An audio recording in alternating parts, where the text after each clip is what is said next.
Hello guys, welcome back to the AWS series again. Today I'm going to discuss few more things about S3. So it is in continuation of the S3 questions that we are discussing in my previous session. So the key highlights for this session will be talking a little bit more about S3, which are very important feature of S3, which can be used for system design interviews and can also be helpful for AWS certified solution architect professionals. When we want to design a highly durable, highly available, eventual consistent system, then S3 is the solution. There are two very important terms which are used for S3 storage. One is 11 nines and another is 4 nines. What is this 11 nine? 11 nines is used for durability and 4 nines is used for availability.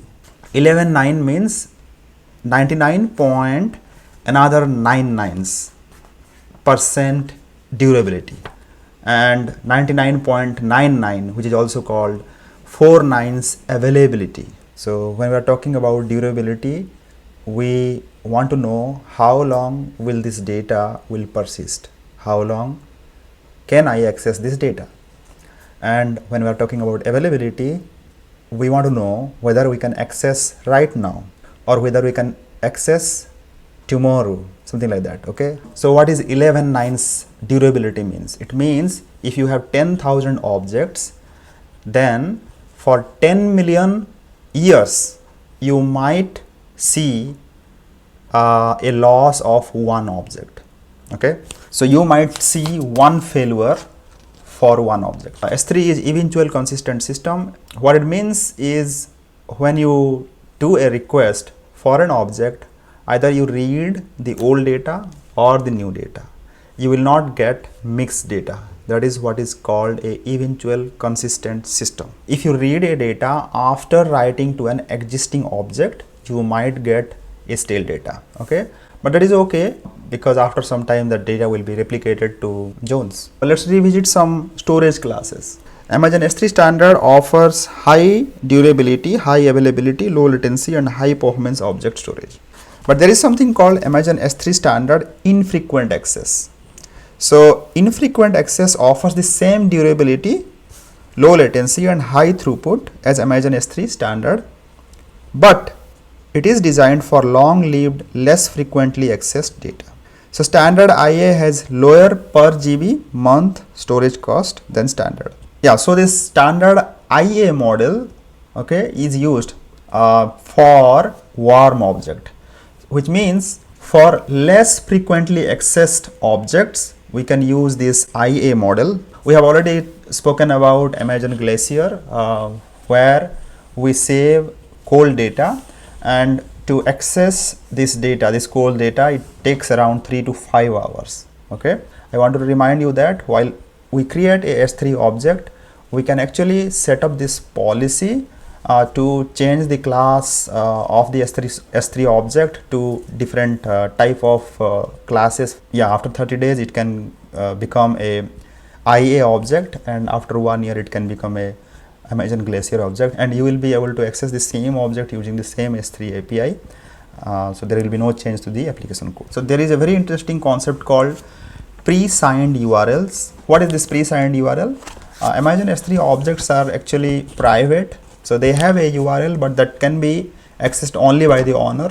Okay, that cannot be accessed by someone else. Okay, or publicly it cannot be accessed. For making an object available for others, you can actually create a pre-signed URLs. Okay, pre-signed URLs have main important thing is like expiry time, how long this URL will be valid. So you can specify that expiry time. So yeah, it is mostly used for downloading blob, downloading objects. So yeah, if you want to download some videos and all, you can actually create pre-signed URLs, or maybe you want to share some data with some client, or they are downloading some official data, then you can actually create a pre-signed URL valid for maybe 30 minutes, 15 minutes like that, and you can offer that access. Amazon S3 will scale automatically. So by default, Amazon S3 supports 100 requests per second, but if you want to go higher than that, you can do so by random distribution of keys For example, by including a hash as a prefix to key names. Most often S3 is used for static website hosting. That's why this particular feature is available by default with S3, because every Amazon S3 object has a URL. It is relatively straightforward to turn a bucket into a website. After this session, I want to do the same experiment, okay, turning a bucket into a website. So if you want to see that, you can continue watching this. I have logged into the AWS Management Console. Just for your information, AWS web services can be used for free for almost 1 year. So you can just create an account and you can experiment like this, how I am doing it, okay. Now I'll go to S3 console, okay, good. I'll create a bucket, let's call it interview dose, right, and this is in the US East 2 region. Even though this bucket is in US East region, buckets are all global, okay, and by default you can see this block all public access. So you have to have a unique name, make sure of that, and then I'll just create a bucket, okay. So yeah, I created a bucket, interview dose. Fine, we created a bucket. Now let's add some files to interview dose bucket. You can think this as a folder. So now we're going to add some files into it, and the files are nothing but our objects. Let's do a upload, but before even uploading a file, let me create 2 files. Now I'll upload these 2 files. Okay, add file. So I uploaded these 2 files now, okay, and then I'll call upload. So upload succeeded. Now 2 files, it says 2 files, see that, it says 2 files, good. Now let's see, let's open these objects. To us this is file, but this is actually in S3 this is object. So let me open this index.txt. This is an object, okay, and we can see that there is a S3 URI. We have the object URL also, you can see this, okay. Now let's see if we can access this link. I'll paste it in the browser. It says access denied. Why? Because this is still private. By default all the objects are private, so this is private. Yeah, block public access settings are turned on for this bucket, that's why it is blocked. We have to just change the bucket to allow public access. So we'll see, go, and I'll uncheck this, save changes, confirm. Now I'll go back to the objects, go to index, and I'll update the permission again, okay. So everyone public access I have to do, understand, okay, fine. When you grant access to the everyone in the world can access this object. This is what we want, okay. So save changes. Now we go to index.txt again, we copy the URL, and let's see if we can access this in our browser now. Yeah, welcome to interview.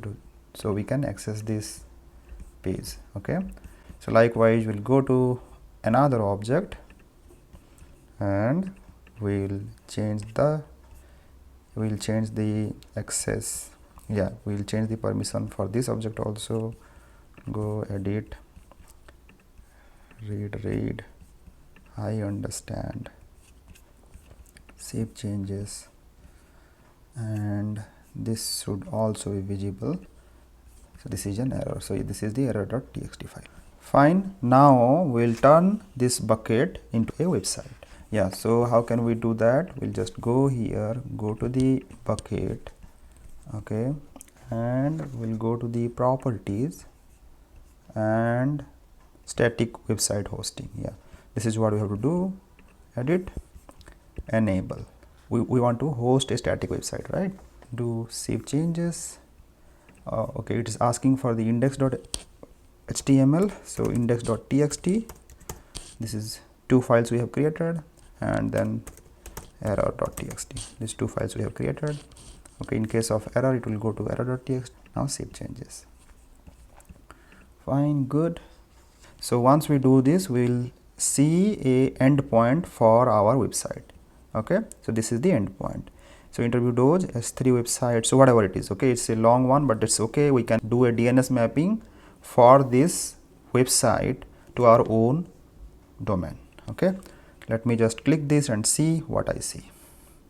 So welcome to interview Doge. You see this? Yeah, that's it guys. This is the completion of the exercise that I wanted to show it here. I hope it helps, and yeah, thanks for watching and see you next time. Until then, bye, take care.